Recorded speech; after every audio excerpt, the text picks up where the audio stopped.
Huwag niyong gagayahin yung gagawin ko ngayon mga kalapatids dahil magsasampa na tayo ng ating mga alaga para sa kinabukasang liparan. Club training, tamang-tama sa katanungan ng ating kalapatids na si Sir Lawrence. Shoutout sa iyo, Sir. So ano nga ba yung ginagawa nating mga pamamaraan sa ating mga alaga kapag nagka-club training tayo o nagtitraining tayo sa track? Yan ang ating pag-uusapan sa episode na ito. Pero bago yan, kung ikaw na nanonood, hindi ka pa nakapag-subscribe, pindutin mo na subscribe button at ang notification bell para updated ka sa mga ganitong kwentuhan na kapupulutan ng mga ideya at kaalaman. Disclaimer mga kalapatids, hindi tayo veterano, hindi tayo eksperto at lalong hindi tayo henyo sa ginagawa nating pag-aalaga. Ang sa atin lang ay base sa mga natutunan at mga karanasan na nagdulot naman ng positibong resulta sa ginagawa nating pag-aalaga. So ano nga ba yung mga ginagawa natin mga kalapatids? Unang-una, tinitiyak ko na bago magsimula ang club training, bago natin isampa sa track yung ating mga alaga, ay merong sapat na stamina yung ating mga ibon. Usually kasi ang club training nagsisimula yan sa malapit.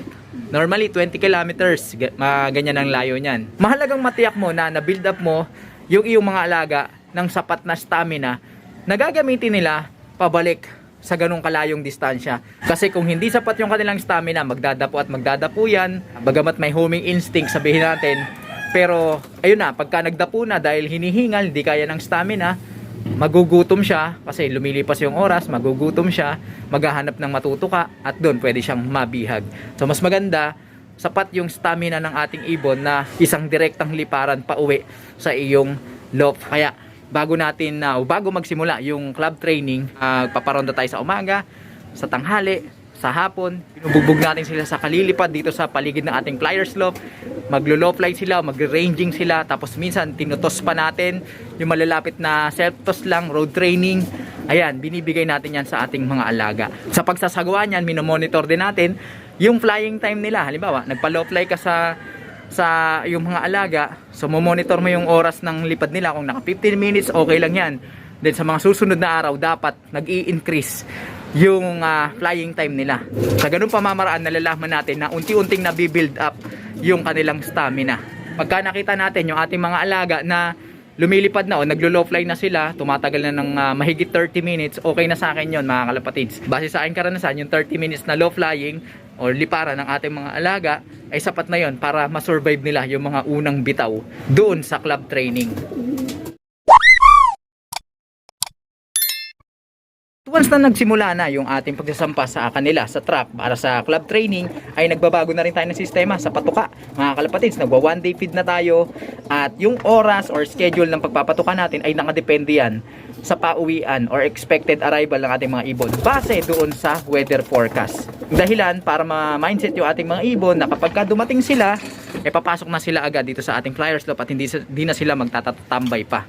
Sa sistema ng pagpapatuka mga kalapatids, meron tayong ginawang video dyan. Ayan, ilalagay ko dyan yung thumbnail. Panoorin nyo na lang yan. Yung link ng episode na yan ay ilalagay ko sa ating description.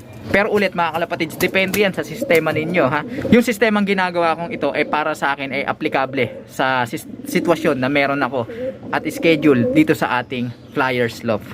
Pero gaya ng nabanggit ko sa umpisa ng video, huwag nyong gagayahin yung gagawin ko ngayon mga kalapatids dahil nung nakaraan, kung matatandaan nyo, lumipad yung ating mga ibon. First training nila sa club, Balagtas, Bulacan, na may layong, kung hindi ako nagkakamali, 23 to 24 kilometers air distance mula dito sa ating flyers loft. Alright? Then, nung sumunod na loading or training sa club, lilipad sila sa Pulilan, Bulacan. Kung hindi ako nagkakamali, nasa 32 to 33 kilometers air distance ang layo niyan. 10 kilometers ang difference. So, hindi tayo nakapagsampa doon, mga kalapatids. Ganda sana ng pagkakataon para hubugin yung stamina ng ating mga alaga at the same time, yung homing instinct na rin nila. Lalo-lalo na yung mga young birds natin na 4 months. Meron tayong 4 months na isinasampa. Ito yung may puyo. Importante ng training na yun na na-miss natin.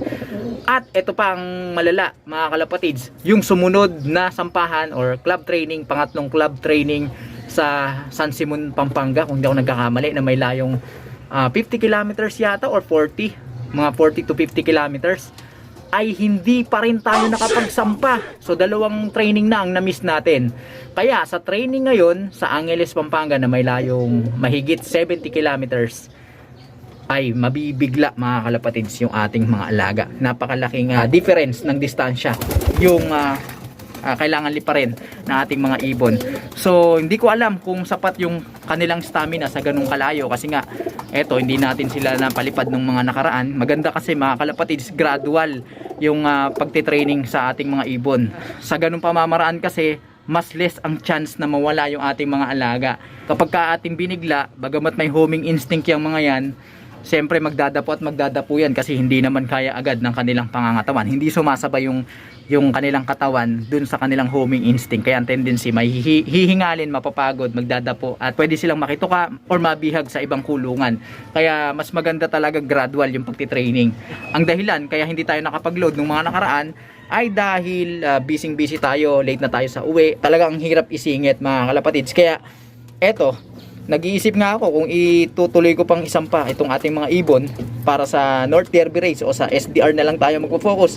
Pero napagdesisyonan ko mga kalapatid, since nag-eksperimento tayo ng ating mga bagong linyada, kombinasyon ng ating mga bagong breeders, ay sige, lalaban natin mga kalapatids. Kung sa Balagtas 23 kilometers air distance, ngayon mahigit 70 kilometers, so nasa more or less 50 kilometers yung kanilang difference. So kaya yan siguro ng ating mga ibon. Ine-expect lang natin na medyo matatagalan sila ng uwi kasi mangangapa or hindi sapat yung kanilang stamina, so magdadapo sila. Diyan magkakaalaman kung may sapat na homing instinct yung ating mga mahihinang nilalang. Okay lang sa akin kung matatagalan sila ng uwi. Pinakatinitignan ko kung makakauwi itong ating mga alaga o kung mababawasan na tayo. Kaya ito na yung ating training box na paglalagyan natin sa kanila dahil ilang oras na rin, magdidilim na at mag-uumpisa na yung sampahan. Ito na mga kalapatids, yung ating mga ibon. Ito yung pinakapanghuli nating ilalagay. Ito yung may puyo, ayan o. Okay mga kalapatids, ito na yung mga ibon nating iwawala. Kaya bukas ng umaga sa ating abangan, ay nako, huwag kayong mawawala mga kalapatids. Patuloy lang kayong pumutok. Tignan natin kung sino yung matitira sa kanila at sino-sino yung mga mababawas mga kalapatids. Uy, may mga trophy oh. The next day. Good morning mga kalapatids. Araw ng linggo, abangan tayo mga kalapatids. Nagsampa tayo kagabi, Angeles, Pampanga. May layong, ito na. May ibon na tayong paparating. Tingnan natin kung sino na una. Di man lang tayo pinag-intro ng ating alaga. Time check tayo mga kalapatids. Anong oras na ba to? 8:27 ng umaga. Nirelease sila doon sa Angeles, Pampanga ng 7:05. So i-check natin yung speed ng ating mga ibon. Ayun. So ang unang dumating ay yung hen natin mga kalapatids. So pa yung mga ibang ibon ayan. Nagpapabalik pa lang yung galing sa training. So ito yung unang ibon natin na dumating, yung hen na grisel. Nung nakaraan, ito pangatlo to sa mga dumating. So tignan natin kung sino yung mga uuwi pa dito sa ating mga ibon at sino yung mga mababawas. Ito na mga kalapatids, yung ibon natin at yung electrolytes na paiinom natin, patitira natin sa ating alagang ito. Malamang uhaw na uhaw yan dahil medyo malayo-layo yung lilipad niya para sa kagaya niya. Ayan mga kalapatids. Grabe ang tapang nakikipag-away. Ay nako, partida. Galing pa ng liparan yan. Tapang. Isin natin to. Ito natin lagay. Ayan. Kaya lang, yari ka dyan kay Jesse. Ayan, iinom na mga kalapatids. 75 years later. Update tayo mga kalapatids. Isang oras na simula nung dumating yung ating first dropper o yung unang ibon na dumating sa atin mula dun sa Angeles, Pampanga. Ayan, yung grisel na yan. Hanggang ngayon, wala pa rin yung kanyang mga kasamahan. One eternity later.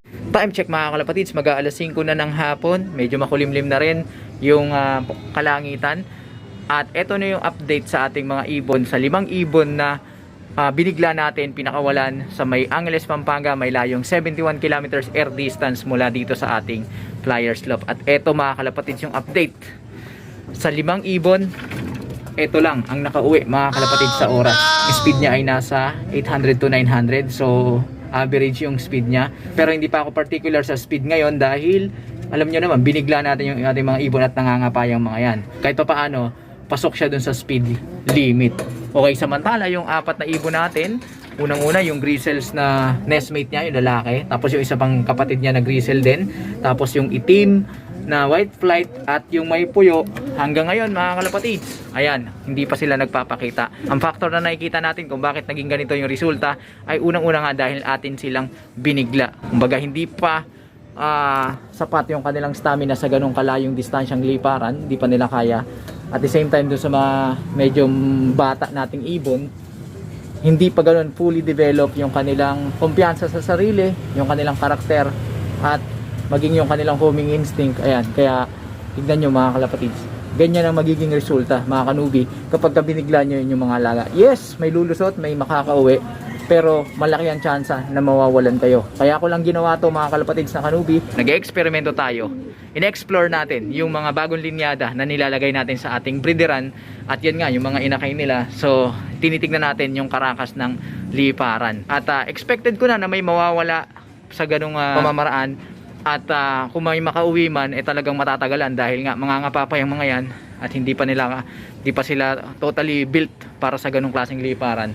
Kanilang stamina, homing instinct, at saka yung kanilang karakter. Sa apat na ibon natin na hinihintay, may mga ilan pa dyan siguro uuwi, pero kung sakasakaling hindi na umuwi yung iba, or yung apat na yun ay hindi na makauwi, move on na tayo mga kalapatids. Yung ganitong pamamaraan kung saan binibigla yung ating mga alaga ay may pros and cons. Ito'y ginagawa din ng mga kalapatids natin pagka talagang gusto na nilang malaman yung karakas ng ibon, talagang binibigla na nila yan. Ang pros niyan, maaga pa lang malalaman mo na sino yung mga may potensyal sa iyong mga alaga. Ang cons naman yan, or negative side naman yan, ay hindi natin mabibigyan ng sapat na pagkakataon yung ating ibon na i-develop muna yung kanilang katangian para makita talaga natin yung kanilang potensyal. Sa mga pros and cons na yan, nasa ating mga fanciers ang pagdidesisyon, at sa mga desisyon na yon mga kalapatids, ano man ang magiging resulta nun, tayo mga fanciers na nag-aalaga sa ating mga ibon ang magiging responsable ano man ang magiging resulta. Kaya dapat pag-isipan nyo mga kalapatids, eto pinakita lang natin sa inyo na ganyan ang mangyayari sa ating mga alaga kapag binigla, lalo na kapag mga young birds pa yan. Okay, so yan mga kalapatids, sana mayroon kayo nakuhang idea, may natutunan kayo sa mga nangyayari dito sa ating Flyers Loft, and hopefully kung makakauwi yung ating mga ibon, i-update ko kayo dyan mga kalapatids. Kaya huwag kayong mawawala sa mga susunod nating video. Tutok lang mga kalapatids, hopefully makabalik pa yung ibang ibon natin para may kasama pa tong isasampa. Alright, so mag-like, comment, share sa video ito kung inyong nagustuhan. At sa mga hindi pa nakapag-subscribe dyan, mag-subscribe na kayo, hit nyo na notification bell para updated kayo sa ginagawa nating kwentuhan, nakapupulutan ng mga ideya at kaalaman. Paano mga kalapatids? Hanggang sa susunod natin pagkikita. Paalam!